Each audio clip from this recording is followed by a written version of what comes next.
Welcome to Extending Grace Podcast. I am Darlene Amos-McElroy, your host. I am sharing a devotional today from Luke chapter 8, verse 43 through 48. You can also find this account in Matthew chapter 9, verse 20 through 22, as well as Mark chapter 5, verses 25 through 34. I am going to start out reading chapter 8 from Luke, verses 43, and then ending from verse 48. And there was a woman who had a discharge of blood for 12 years. And though she had spent all her living on physicians, she could not be healed by anyone. She came up from behind him and touched the fringe of his garment. And immediately her discharge of blood ceased. And Jesus said, "Who is it that touched me?" When all denied it, Peter said, "Well, Master, the crowd surround you and are pressing in on you." And Jesus said, "No, someone touched me, for I perceive that power has gone out from me." And when the woman saw that she was not hidden, she came trembling and falling down before him, declared in the presence of all the people why she had touched him and how she had been immediately healed. And he said to her, and Jesus said, "Daughter, your faith has made you well. Go in peace." For our topic, we're going to say the power of God to make you whole despite your circumstances. The power of God to make you whole despite your circumstances. We see here that this woman had a discharge of blood for 12 years, and nothing that she did, or whoever she had gone to, all the physicians, could not heal her. So she is in a state of desperation, so desperate that she overrides in her mind what the law had required. Now, when we go back to the law, we understand why this faith was so incredible.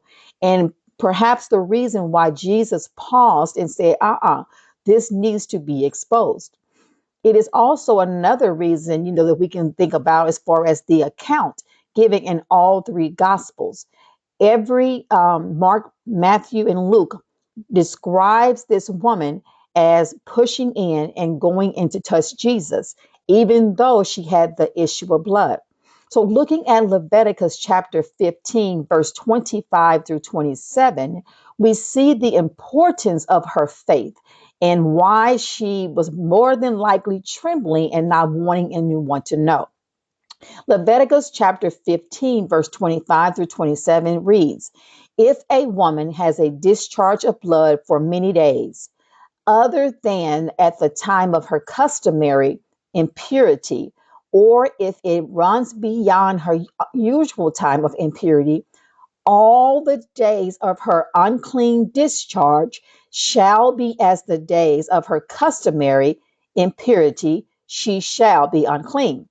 We are looking at what God is giving to Moses as far as the cleansing of the people and the requirements under certain conditions. Verse 27 says, "Every bed on which she lies all the days of her discharge shall be to her as the bed of her impurity. Whatever she sits on shall be unclean, as the uncleanness of her impurity. Whoever touches those things shall be unclean. He shall wash his clothes and bathe in water and be unclean until the evening." So looking at this particular event, or what it needs to occur when a woman has a discharge of blood beyond her customary time, she is considered unclean. Not only is she considered unclean, but everything she touches is unclean. However, we notice something very important here is that Jesus does not call her out to say, "You broke the law," or "You have made me unclean." Nor do we see Jesus ever say, "Bring me some water. Let me go and cleanse myself. You all get back. I have to be unclean until the evening." The reason why we don't see that is because Jesus is the fulfillment of the law.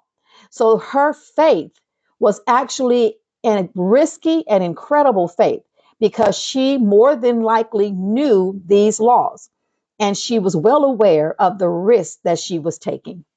But the Bible declares that we do not have a high priest, meaning Jesus, who don't understand or can empathize and sympathize with our weaknesses and our needs.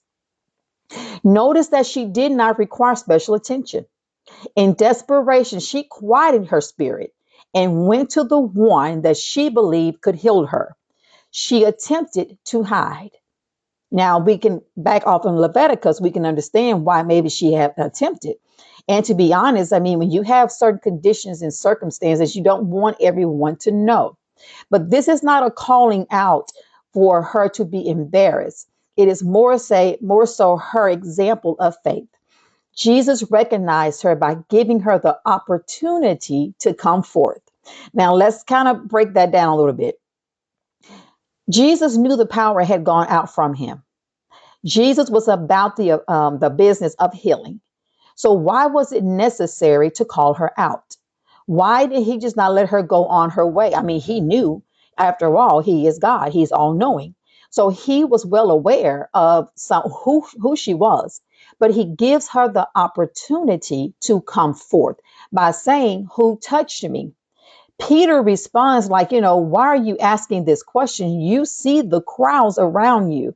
Imagine that you are in a large, say, arena, and you're exiting out of the arena because Jesus was heading to heal someone else at that particular time. So you're exiting out, you're leaving. Well, you know how people are pushing against you and who are rubbing against you. And you really can't tell who does what unless it's something that's very impactful. But typically, we don't know who's touching us. We don't know who's pushing past us. So it's that kind of crowd. And so Peter is like, why would you even basically ask the question? Because you see the crowd, everybody's pushing in on you. She didn't require the attention, but Jesus wanted her to come forth by saying, "Who touched me?" Because she realized, now here's what's interesting. No one else knew that it was her, but she made the connection to Jesus that he knew who she was. So she comes forth declaring her faith. Once she comes out, now she's also showing people and giving the example of, even in my condition, even in my fear, I'm going to worship, because she falls down at his feet and she gives testimony of the power of God healing her immediately. So what do we learn from this particular text? We learn the good news that we are not too unclean for Jesus. We are not too unclean for Jesus. Her issue was an issue of blood that she didn't have any control over. And sometimes the things that happen to us, we didn't have control of either. But it makes us feel unclean. It makes us feel unworthy, as though Christ can never heal us.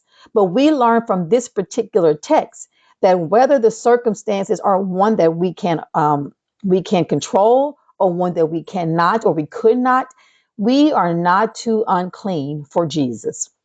We also learn that when we seek Jesus, when we seek him, despite who's around, despite what the others may think, despite what we say what protocols are or are not, leading to Jesus, healing will come in ways we cannot imagine. Sometimes it may be a physical healing. Sometimes it may be an emotional healing of acceptance of where we are. For her, it was both. What we must do from this text that we're learning, what we must do is to seek Christ in all we do and learn of his ways.